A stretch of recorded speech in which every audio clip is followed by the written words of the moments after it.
Ano ang mga kahinaan ng narcissist? Ang pakikitungo sa isang narcissist. Maaaring maging isang mapaghamong sitwasyon.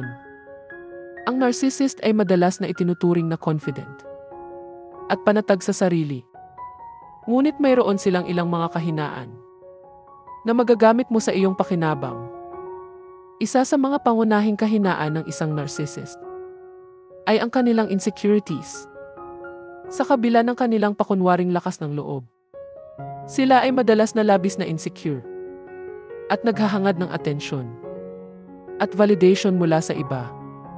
Itong insecurity maaaring humantong sa kanila sa paghahanap ng atensyon at pagiging defensive o agresibo. Kapag pakiramdam nila pinupuna sila o hindi tinatanggap. Isa pang kahinaan ng isang narcissist ay ang kanilang mababang pagpapahalaga sa sarili. Sa kabila ng kanilang sobrang kayabangan, madalas mahina ang kanilang self-esteem na madaling mangamba.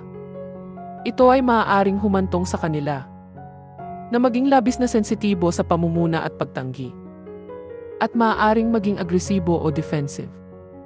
Kapag nararamdaman nila ang kanilang self-esteem ay hinahamon, ang mga narcissist ay madali rin makaramdam ng inggit at paninibugho. Nangangamba sila sa tagumpay ng iba at maaaring subukang pahinain o maliitin sila upang maging superior sila.